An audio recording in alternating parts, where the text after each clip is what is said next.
Bom, meu nome é Otávio, eu sou professor de PRJ também. E aí, cara? Eu assumi tem pouco tempo, né? Um mês e pouco que eu tomei posse, então tô chegando agora.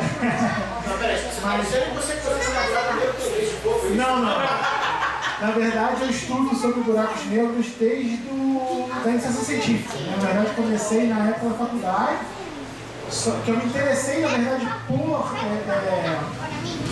pesquisa através da questão de gravitação e cosmologia, na verdade, né? Que é a nossa grande área, na verdade, da física. E eu comecei fazendo iniciação científica em partículas. Só que eu achei bem chato. E aí eu fui para uma... Ainda bem que a Pegária não veio, senão ela ia ficar bem chateada que eu fiz iniciação com ela. E aí eu fui numa semana de cosmologia e gravitação CBPF. Achei sensacional aquele pano de ponto e aquele pano de coisa que eu não entendi absolutamente nada. E eu achei interessante e resolvi partir para essa área. Meu mestrado todo foi em buracos negros, estudando espalhamento de ondas em buracos negros. Então eu estudei as propriedades, coisas do tipo. E é isso, vou tentar fazer um apanhado geral do que é um buraco negro, na verdade, e por que ele atrai tanta atenção, né, de ficção científica e coisas do tipo, porque na verdade ele é algo desconhecido ainda, né? Ele é algo bem desconhecido, ele é um objeto que ainda é um mistério, muitas coisas dele ainda é um mistério. Ele foi proposto pela primeira vez, nem tinha esse nome inclusive, mas ele foi proposto pela primeira vez em 1783, por um astrônomo chamado John Mitchell, que ele pensou em o que seria, qual a massa que seria suficiente para prender a luz, né? Porque, por exemplo, quando você bota um foguete para sair da Terra, ele precisa ter uma velocidade que a gente chama de velocidade de escape. Se ele não atingir essa velocidade de escape, ele não sai da Terra, né? Precisa ser acima dessa velocidade de escape. Então esse astrônomo pensou, qual seria a força gravitacional que eu precisaria para a luz não sair de uma estrela, por exemplo? Para a luz ficar presa dentro de uma estrela. Então ele escreveu uma carta para Cavendish, na época, né? Falando de que ele pensou nisso e precisava ser uma massa que ele pensou cerca de 500 vezes, na verdade, a massa solar, para poder fazer algo do tipo. E aí surgiu o conceito, né? Esse conceito de algo com uma gravitação tão forte que a luz não conseguiria escapar. E aí, anos depois, em 1796, se eu não me engano, Laplace propôs o conceito de estrela negra, que seria essa estrela proposta por Mitchell, só que apesar dela não emitir luz, ela emitiria algo que fosse uma espécie de luz negra que influenciaria gravitacionalmente as coisas ao redor dela. E aí esse conceito de estrela negra durou quase 200 anos. Só para saber, esse Laplace é o mesmo da engenharia? É o mesmo Laplace. É o mesmo Laplace. É o mesmo Laplace da engenharia, da matemática, de tudo isso aí. Laplace em tudo.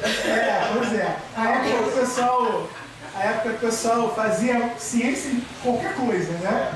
E esse conceito de estrela negra durou por quase 200 anos. Até quando, com a teoria da relatividade de Einstein, logo depois que Einstein propôs a teoria dele, em 1915, um outro físico chamado Schwarzschild, é difícil falar, Schwarzschild, sei lá, é difícil falar o nome dele.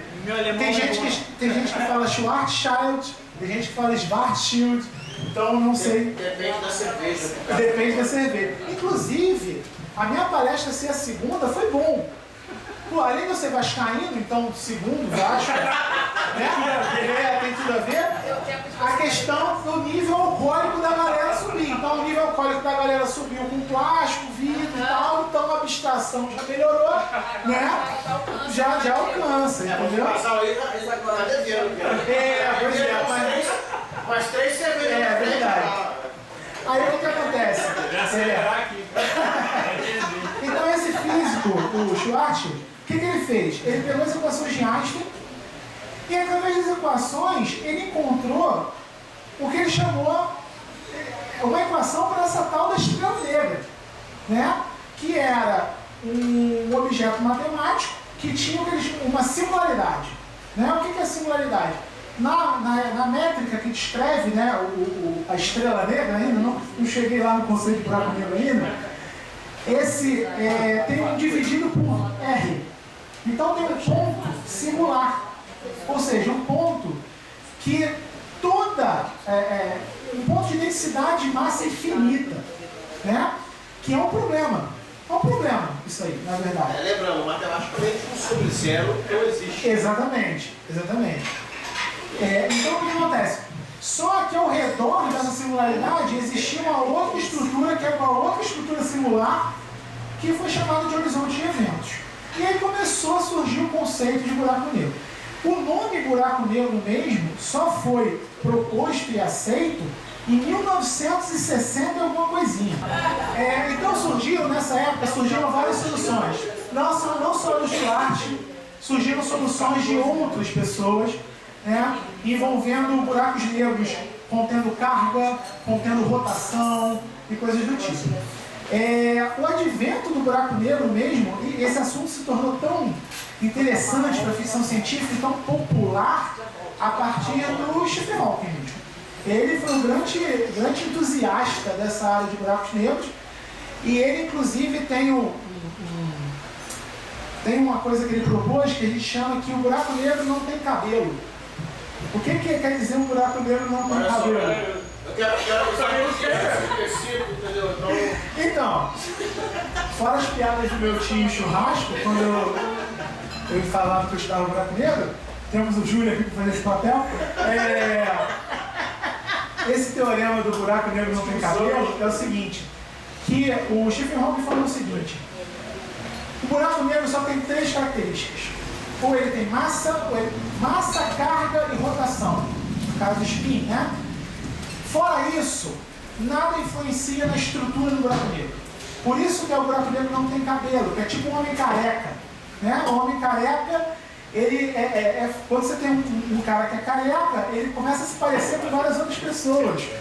Porque na verdade, né? O pessoal fala, tem careca aí e tal, coisa de referência. Isso, aí veio. Por isso o nome curioso do buraco negro não tem cabelo. Porque na verdade um buraco negro que tem a massa não se diferencia de outro que também tem a massa. Tanto faz o que mais tem. Massa, carga e rotação é o básico. E se tiver outros com outras coisas, não influencia em nada. Eles são iguais, na verdade. São essas 3 características que influenciam mais. Bom, isso foi uma introdução mais ou menos histórica do buraco negro que foi pensado, né? Não tinha outro tio aí que trabalhava com eu tô lembrando agora do filme.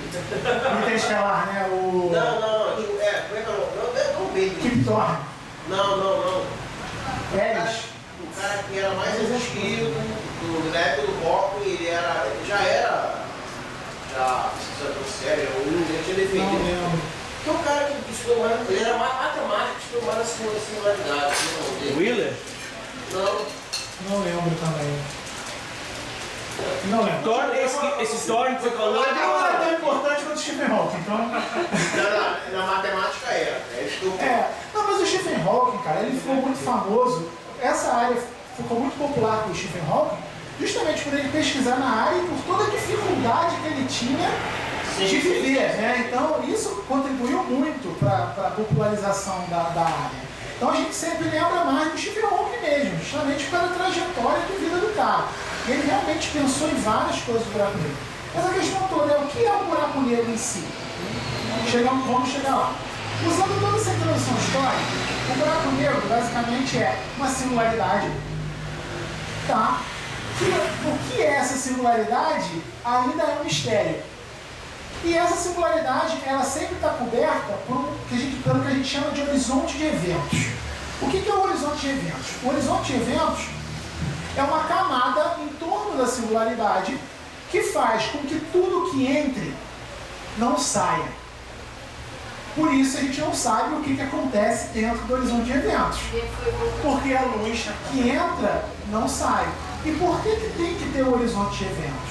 Porque a singularidade é um ponto que deveria ter energia, densidade de energia infinita.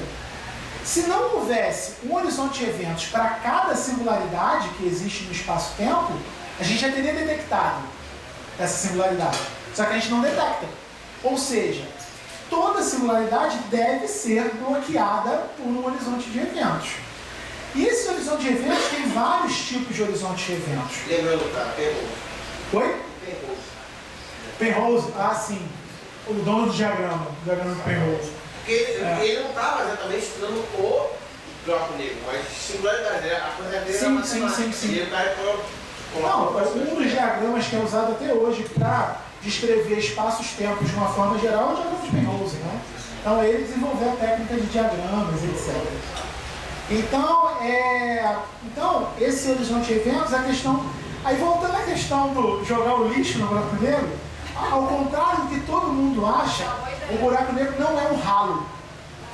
Ele não faz com que as coisas caiam nele. Ele é um objeto gravitacional, então ele tem, a atração dele é gravitacional, né? Então as coisas podem cair nele ou não. Existem inclusive órbitas estáveis ao redor do buraco negro. É possível objetos orbitarem de forma estável o buraco negro e nunca cair lá, né? Por exemplo, o buraco negro quando tem rotação, que é o buraco negro de Kerr, que inclusive foi o buraco negro que foi fotografado recentemente esse ano, né, da M87, ele é um buraco negro com rotação. E ele foi fotografado porque ao redor do horizonte de eventos, então, qual é a estrutura do buraco negro? Você tem a singularidade, você tem o horizonte de eventos, e externo ao horizonte de eventos tem uma região que a gente chama de disco de acreção. O que é esse disco de acreção?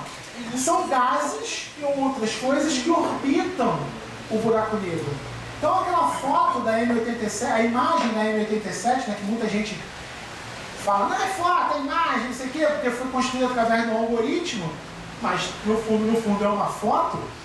Essa foto da M87 foi possível justamente por causa do disco de acreção, que eles fotografaram os gases, né, nesse disco de acreção.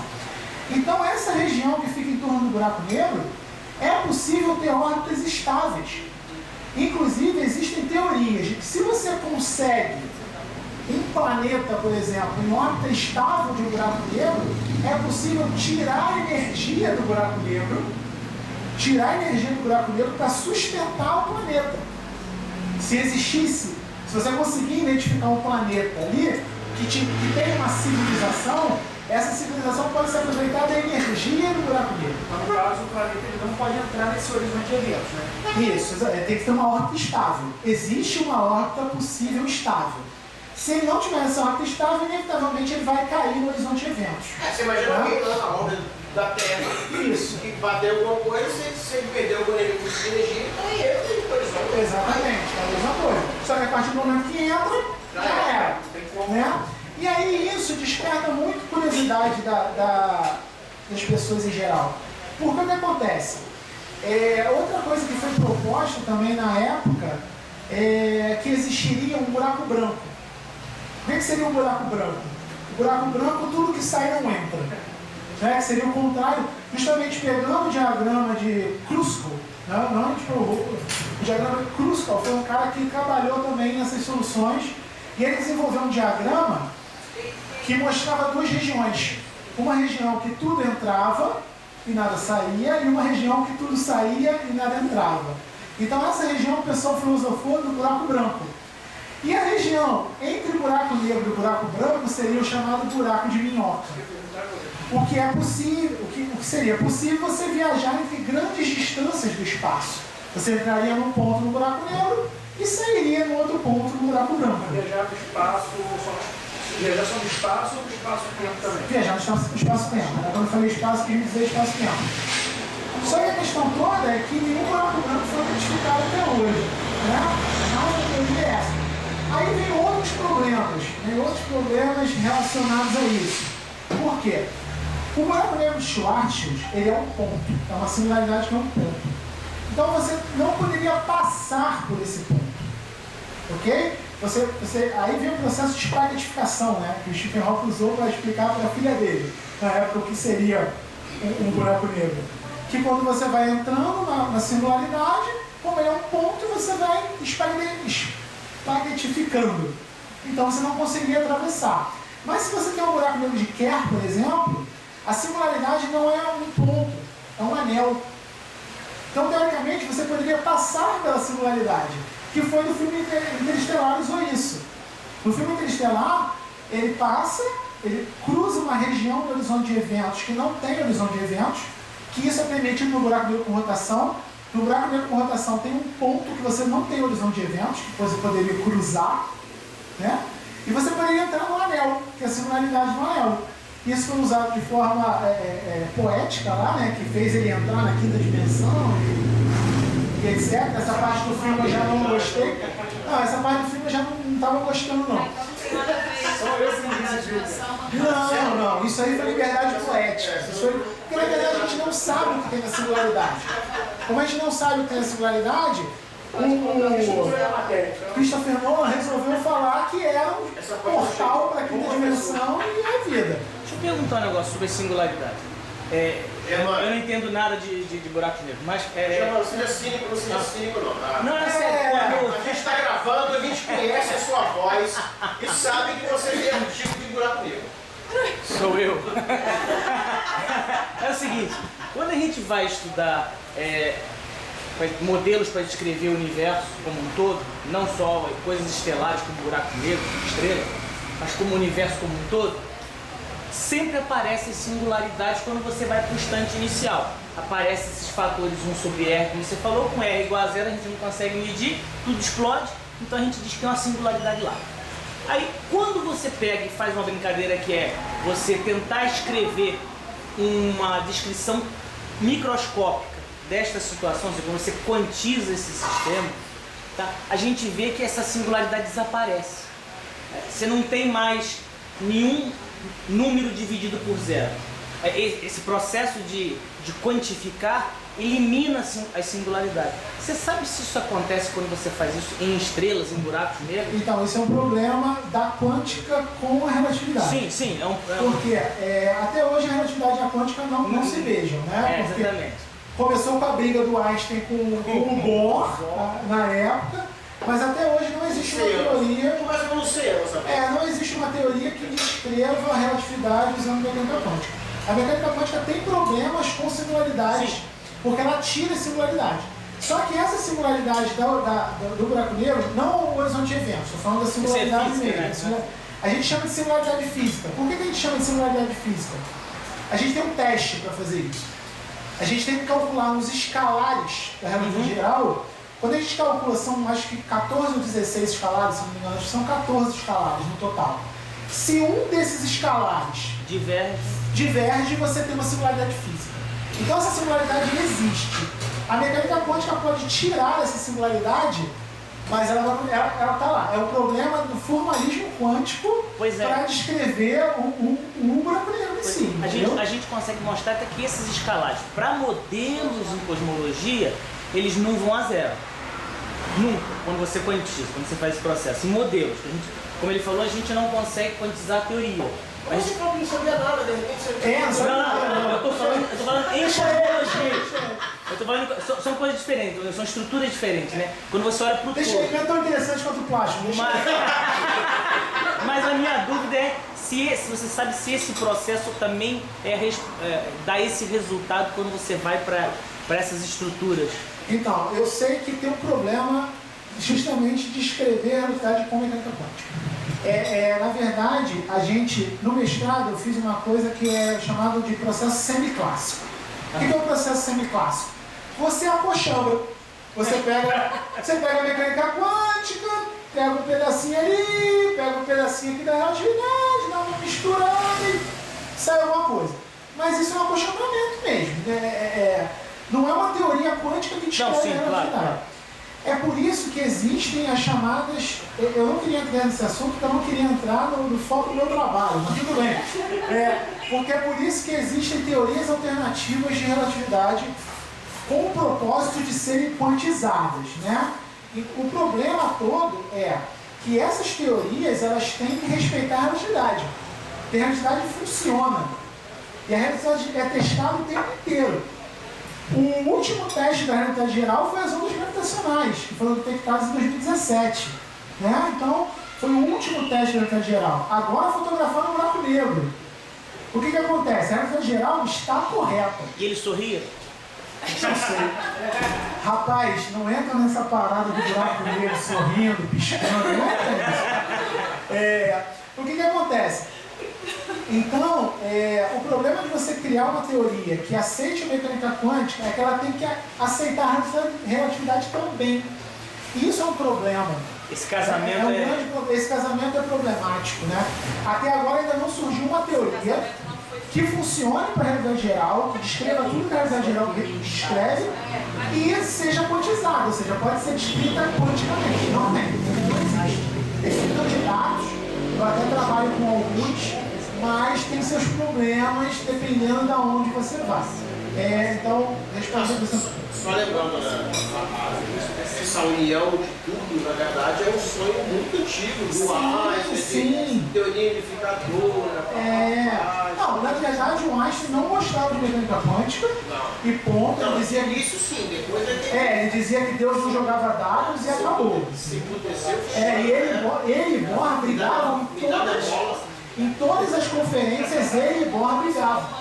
Porque o Bohr lançava uma pergunta que ele não sabia responder, e aí ele respondia e lançava uma para o Bohr que o Bohr não sabia responder, e eles ficavam brigando. Em todas as conferências, Einstein e Bohr brigavam. Tem até documentários que falam sobre isso, que todas as conferências eles brigavam. E até hoje são duas teorias que brigam. A mecânica quântica e a relatividade geral ainda são duas teorias que brigam fortemente. Elas não conseguem conversar. Então esse problema é um problema aberto. Como muitos problemas de buraco negro em si. Justamente por esse problema. A gente não sabe o que é singularidade. A gente não consegue medir nada que está lá. E a física é uma ciência experimental. A gente brinca com a teoria. Mas a física é uma ciência experimental. Então a gente precisa de dados. Sem dados a gente não sabe se está certo ou se está errado o que a gente está falando. E voltando ao assunto do buraco de minhoca. Então se você tem um buraco negro com rotação, uma singularidade que é um anel, você poderia entrar nessa singularidade e sair em outra. Ou seja, você viajaria grandes distâncias, viajaria no espaço-tempo tranquilamente. Por exemplo, você poderia alcançar milhões de anos-luz sem precisar atingir a velocidade da luz. Seria perfeito, na verdade. Dá para voltar para 1955? Existem teorias de viagem no tempo também, com buraco negro com rotação. Buraco negro com rotação, buraco negro com rotação, ele tem curvas de tempo fechadas. Se você vai estudar a estrutura do buraco negro com rotação, existem curvas de tempo fechadas, ou seja, você teoricamente poderia avançar no tempo e retroceder. Ou seja, o buraco negro com rotação poderia ser uma máquina do tempo também. Né? Só que aí cai naquela questão, ficção científica. A gente não tem dados, a gente não sabe nada disso. Existem pesquisadores... Oi? Foi essa que o homem fundiu os outros? Não sei. Histórias em quadrinhos também é ótimo para usar isso. História em quadrinho é Doctor Who, não sei se vocês conhecem Doctor Who, que é uma série inglesa. Tem até aquele paradoxo do avô na Isso, exatamente. Não, gente, Mas aí é outra parada. para poder viajar no tempo.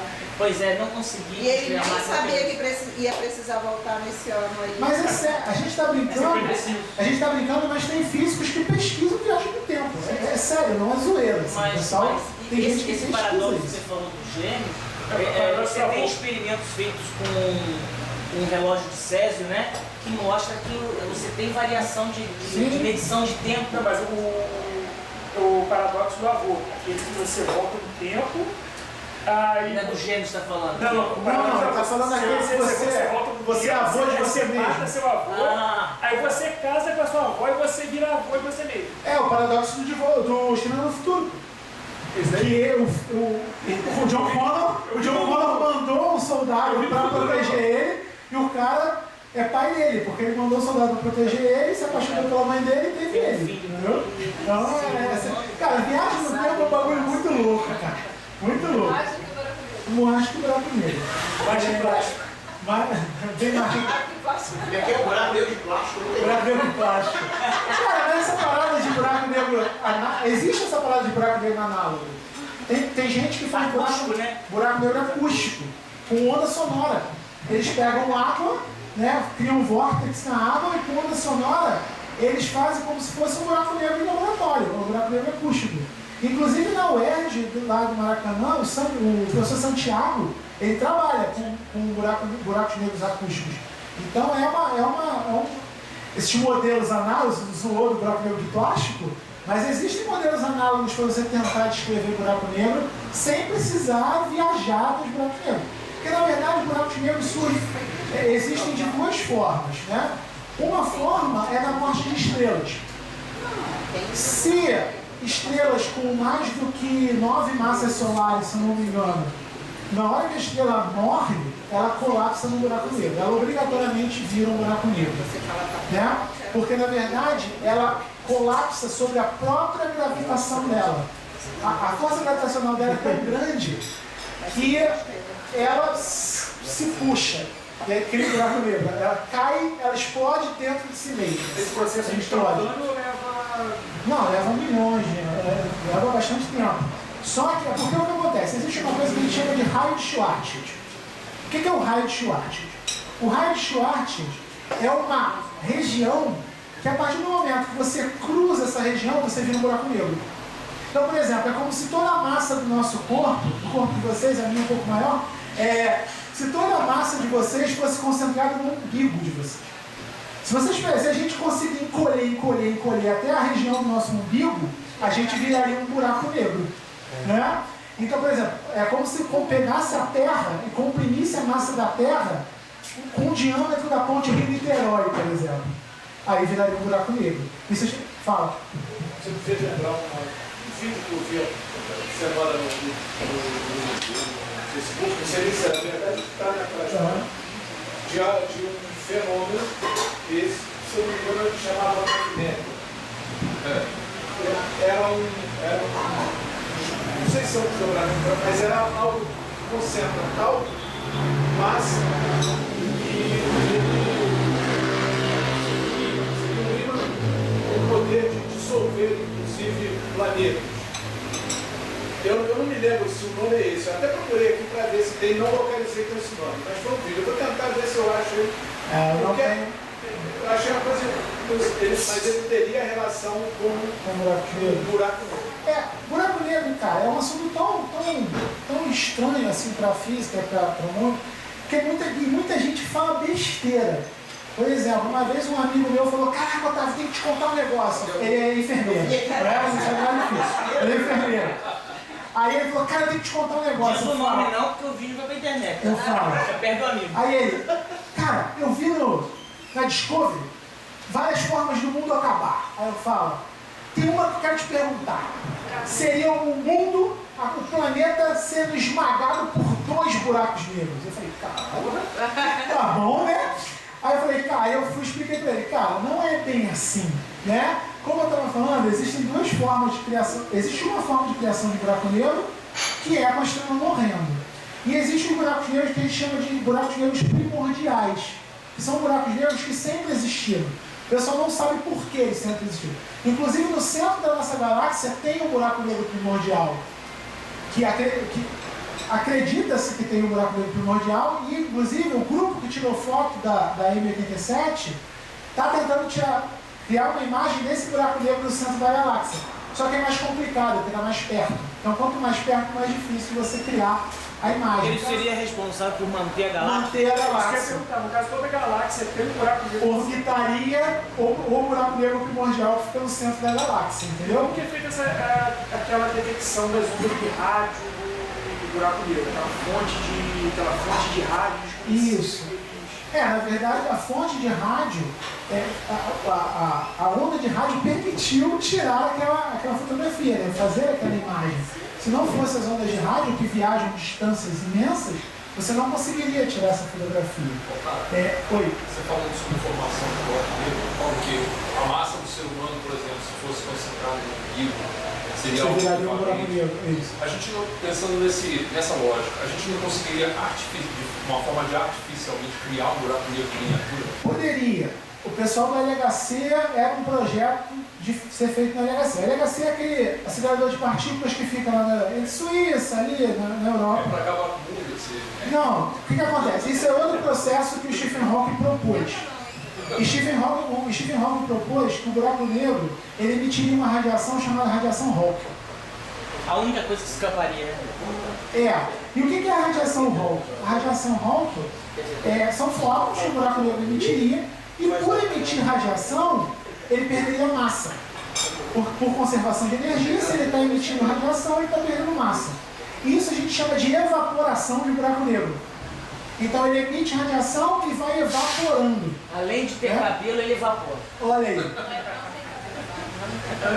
Por isso que eu não falei para não entrar nessa parada. Isso tá colado aqui, que eu perguntei para ele, falou, não tem cabelo. Aí você falou, tem cabelo? Ele já falou, pô, As crianças não estão aqui, dá pra falar. Então, pois é, o buraco negro não tem cabelo e evapora, que bonito, né? Raspadinho. O que acontece? Então essa evaporação de buraco negro, ela permitiria que você criasse um buraco negro e esse buraco negro evaporaria e não acabaria com o mundo. Então o projeto da LHC era isso, era através do choque de duas partículas criar energia suficiente para você criar um micro buraco negro. E esse micro buraco negro duraria 10 a menos 23 segundos. É um negócio assim, absurdo, pequeno. Só que até agora não conseguiu fazer também. Porque precisa de muita energia para fazer isso, não conseguiram fazer. Então o buraco negro pequeno, ele evaporaria muito rápido. O buraco negro muito grande, ele evapora num tempo que tem infinito. Porque ele vai soltando radiação e vai perdendo massa. Isso é um assunto todo da física que a gente chama de termodinâmica de buracos negros. Que é estudar áreas e tal. Tá tão interessante que a Lohana está quase dormindo. Sabe? Olhando pra cara dela, a Lohana tá assim. Legal. Não é signos 11 que teria uma companheira, porque você vê a luz da estrela, parece sendo puxada por um ponto? Existe. Isso para fazer física. Entendi. Então por isso que eu fazia, né? Tá certo. O que acontece? Existem vários indícios de buracos negros, só que é difícil você identificar um buraco negro, porque você não tem medida direta. Você não tem como enviar um sinal luminoso e ele voltar para você, porque a gente enxerga através de luz. Se a luz não escapa, o que a gente pode fazer? Então é difícil. Então o pessoal identifica buraco negro normalmente por órbitas e coisas que não deveriam existir. Então ali deve ter um buraco negro. Ou então, através do disco de acreção, o pessoal detectou essa imagem, ou então de jatos magnéticos, na verdade de plasma, que seriam o buraco negro ionizando galáxias, na verdade. Isso é um choque, ondas de choque lá dentro? Seriam... Não, é assim, o conceito é bem mais simples. Assim, explicar o conceito é simples. Pensar no que acontece não tão, mas o conceito é simples. Lembra que eu falei que o buraco negro pode ter carga e rotação? Então, ou seja, ele pode ter essas duas coisas ao mesmo tempo. Carga rodando gera corrente elétrica gera campo magnético. Campo magnético, o que acontece? Ioniza gás. Então, um buraco negro supermassivo, carregado com uma velocidade próxima da luz, geraria um campo magnético absurdamente alto que ioniza galáxias.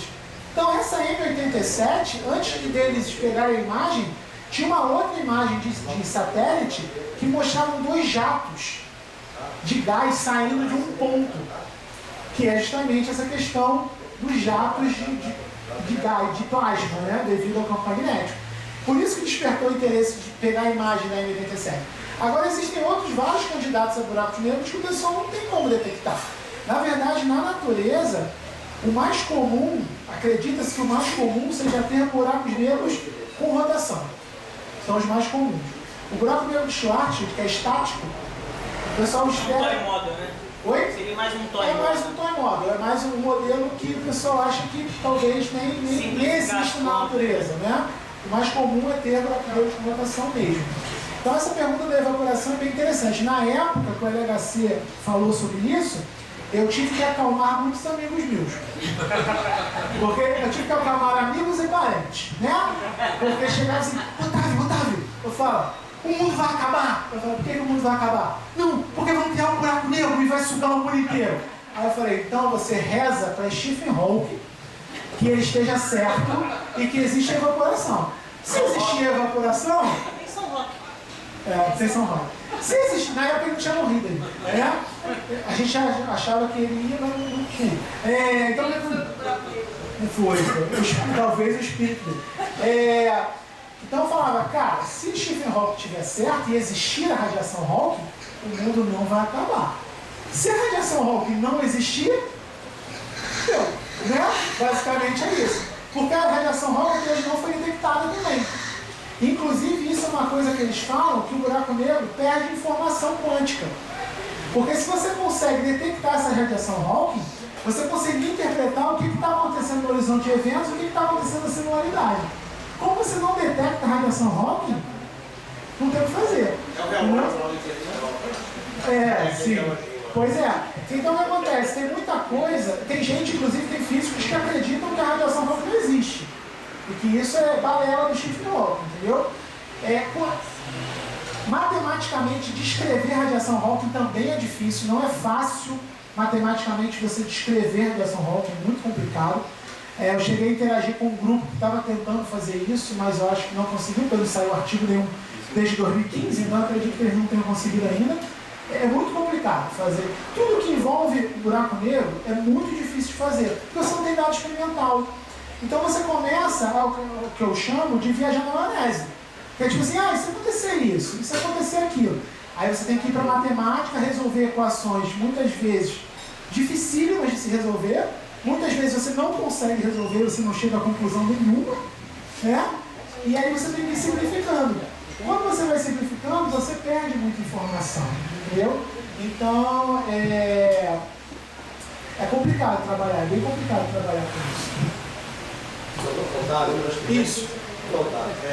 Você pode falar alguma coisa sobre o universo de bebês? Não tem muito conhecimento sobre isso, né? Porque, na verdade, existem várias teorias cosmológicas, né? Aí já entra mais a área do Germano do que a minha. Opa! Pode filmar. Que aí o que acontece? A questão cosmológica, quando você fala de universo, na verdade, existem várias teorias de surgimento de universo. Então, eu não faço ideia do que são esses universos bebês. Assim. Na verdade, eu nunca já ouvi falar de universo de bebês? Já, mas nunca trabalhei com isso não. Mas é mais a área dele que a minha. É mais cosmologia isso, surgimento do universo e tal. Então, por exemplo, se você considera, hoje em dia a teoria de surgimento do universo aceita pela comunidade científica é o Big Bang. O que é o Big Bang? O Big Bang é uma singularidade, que ela expandiu e se transformou no universo.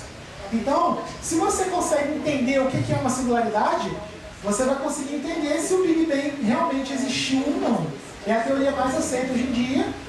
Discordar do Big Bang é a mesma coisa que ser apedrejado, mas existem outras teorias de surgimento do universo também. Acho que tem até alguns postulados que o Hawking fez sobre singularidade. Sim, mas são postulados. Então, tudo que a gente sabe de singularidade é postulado, ou seja, alguém chegou lá e falou, é assim, mas não tem prova. Então essas teorias...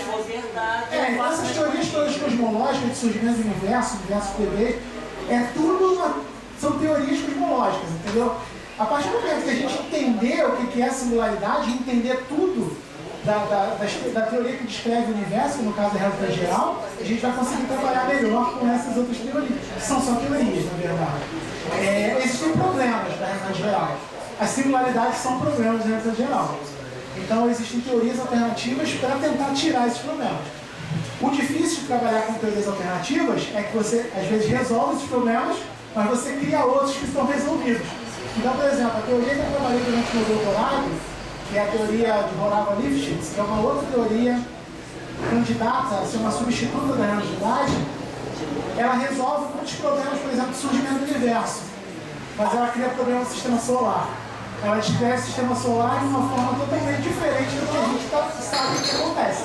Então ela não é uma teoria funcional, porque ela precisa pegar a realidade geral, aceitar a realidade geral, funcionar como realidade e ainda trabalhar, por exemplo, com a mecânica quântica.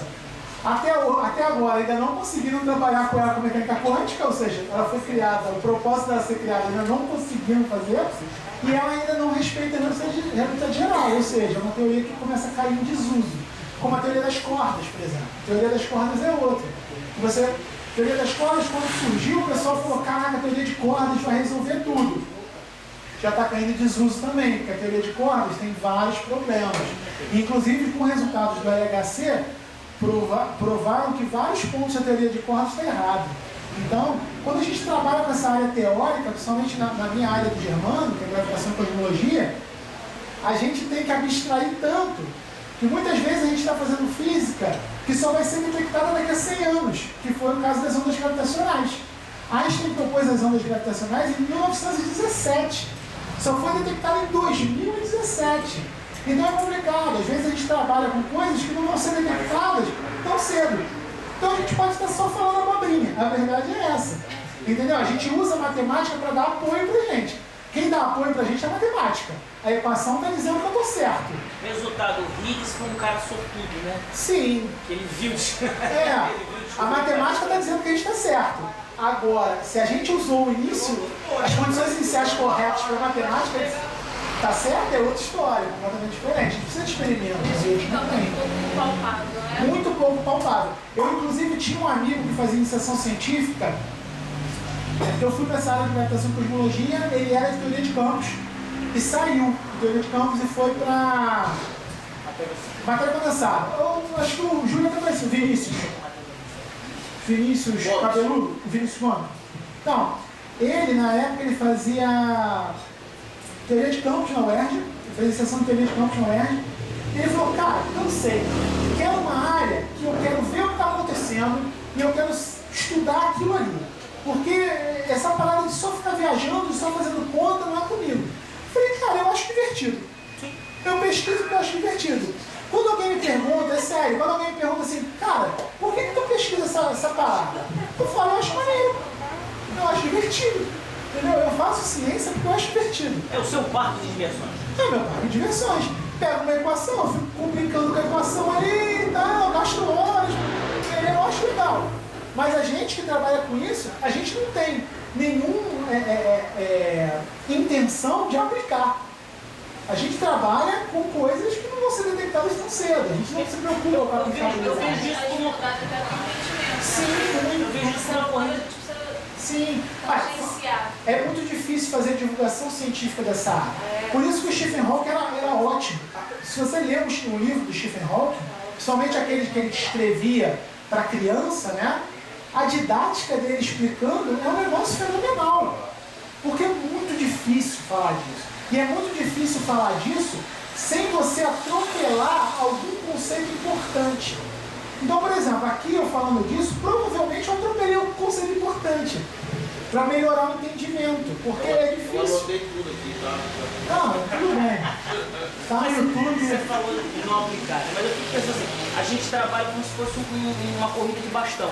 Você passa para alguém pega aquilo ali, continua, avança mais um pouco e assim vai. Não, fala da aplicabilidade que provavelmente a gente vai morrer e o que a gente estudou não vai. A gente não vai saber o que vai dar o que a gente estudou, entendeu? Mas daqui a 200 anos ia falar assim, o Germano estava errado.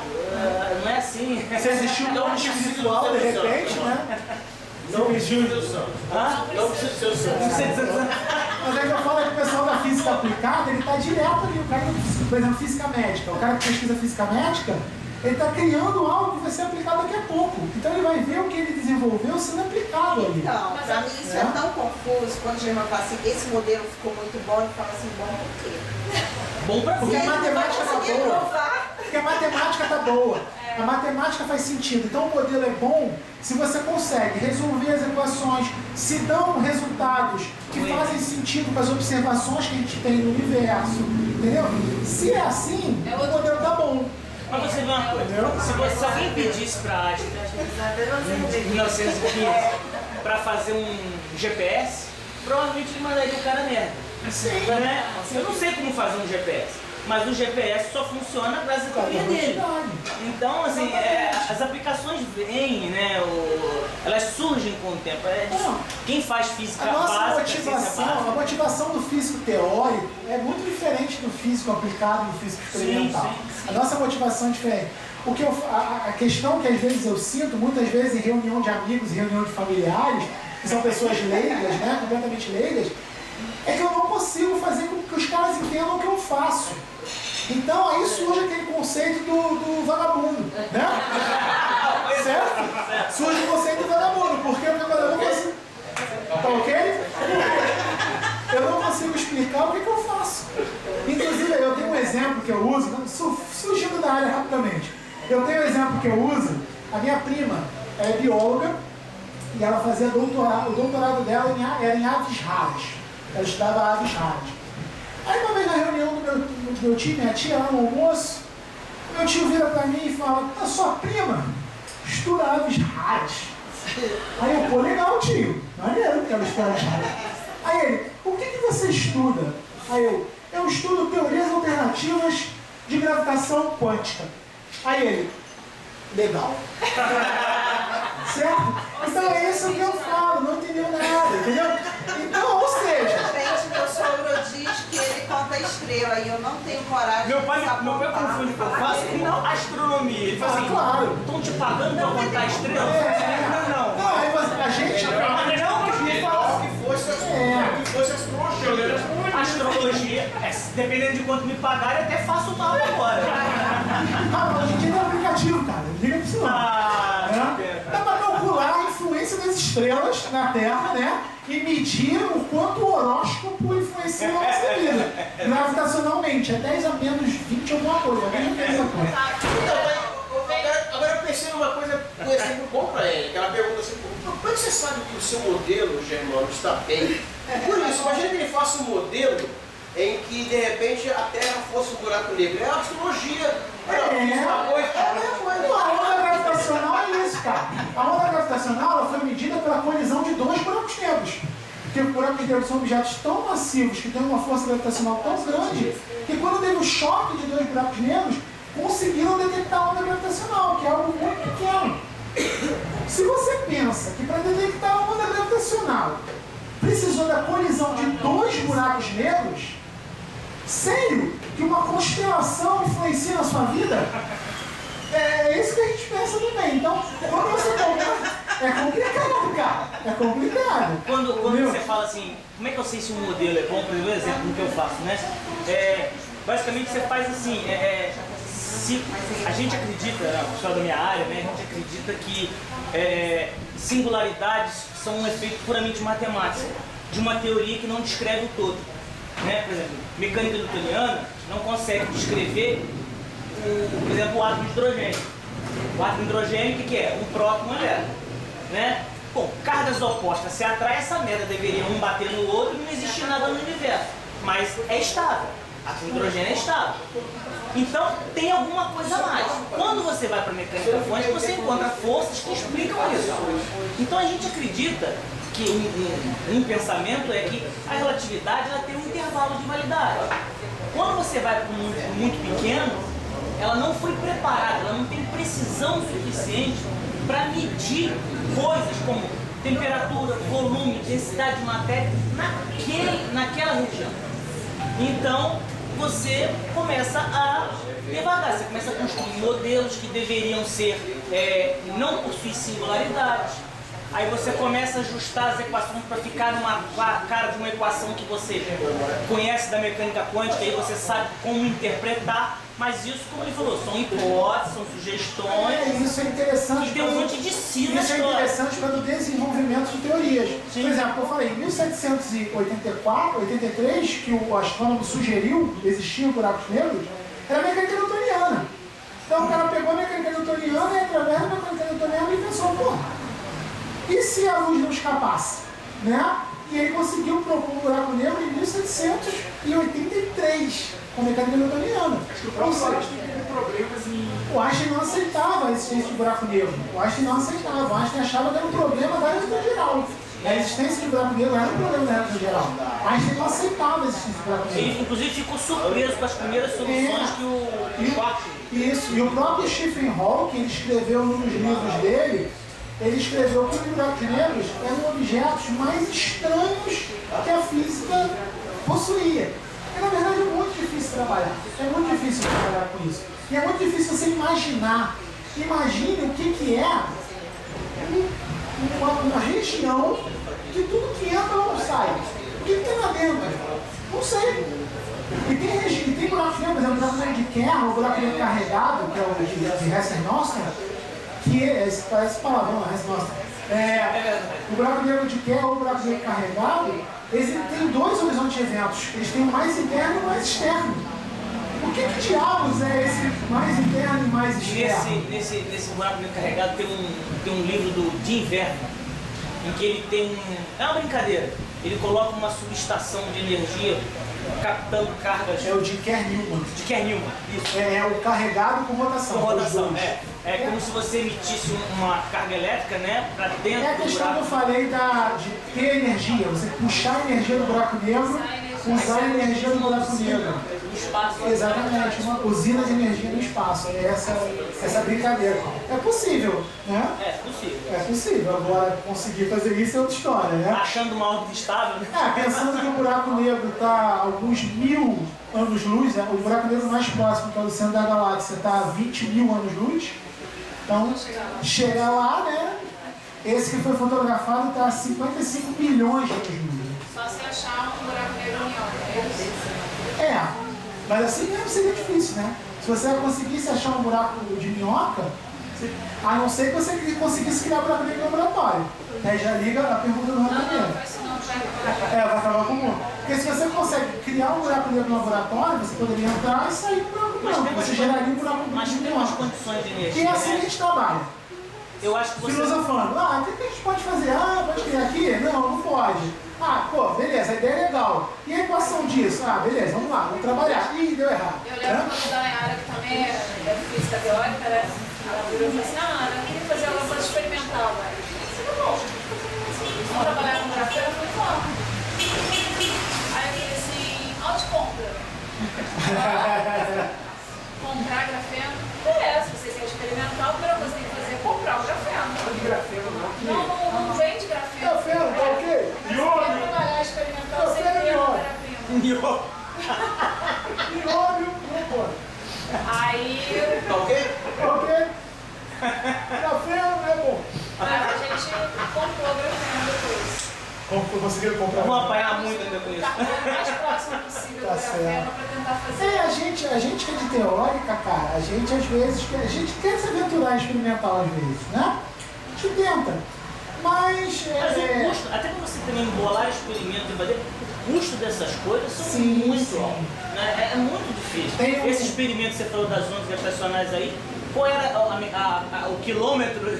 a fotografia do buraco negro foi feita através de 9 satélites posicionados no planeta Terra, que criou um satélite artificial, um satélite virtual com o diâmetro do tamanho da Terra.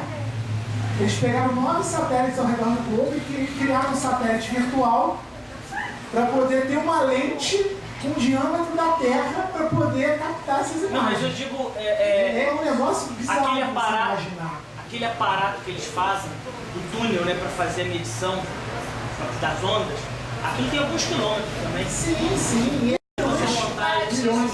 é muito É elevado. muito elevado. Trabalhar Eu com achava isso. que a química experimental que era Não! Cara, a gravitação fazer experimentos de gravitação e cosmologia é ordem de bilhões e bilhões e projetos de vários países juntos, de vários laboratórios. O valor do CERN acho que é incalculável. É um bagulho assim, é um negócio muito caro, é um negócio muito caro. São satélites posicionados no mundo inteiro que trabalham em conjunto, China, Estados Unidos, Europa, e os caras trabalham juntos para poder ter esses dados. Então é um negócio bem caro mesmo. Então uma conversa, eu estava comentando que a primeira palestra que eu dou sem slide, né? Então é interessante. E não é uma palestra, é uma conversa, achei maneiro o evento. Então eu queria agradecer a presença das pessoas, né? Olha isso! Tem que Mas fazer eu o cheio de link. pergunta aqui, vou fazer Vamos falar aí do buraco negro, raspando. As crianças voltaram, a gente pode mais falar. Fazer o link. Tem que fazer um link com o buraco negro. Energia, né? Combustível, pá. Né? Quando o céu dá 80 por hora, gasta pra chegar lá no buraco negro. Olha aí. O céu tá mil, né? O céu O céu tá mil, é o céu Tá certo. O ar ligado. O Ford K 1.6 me interessa mais. Inclusive com a história de cima. Não, tem uma pergunta que eu vou fazer de antemão pro Radamel. Fala aí. Que é o seguinte, por que a Ford deixou de fabricar o Del Rey? Isso é sacanagem. Graças a Deus que deixou de falar. Então, pessoal, eu agradeço pelo convite. O Júlio me fez esse convite, eu não tinha nem assinado minha posse na UERJ ainda, na verdade. Eu fui chamado, eu fui convocado no Diário Oficial, o Júlio falou, cara, vou te botar lá não sei aonde. Eu falei, já é, nós, bota aí. É. Você já conhecia Cordeiro? Não conhecia Cordeiro, conheci Cordeiro hoje. Então, pessoal, obrigado pelo convite mesmo. Conheceu o Serafão, gente. Conheceu o Serafão. Desculpa pelo tema, às vezes, não interessante, mas agora eu vi um outro tema interessante, né? Foi o intervalo do plástico, foi escada, Então, pessoal, obrigado aí. E, Ratameiro, fala de energia que as pessoas entendem.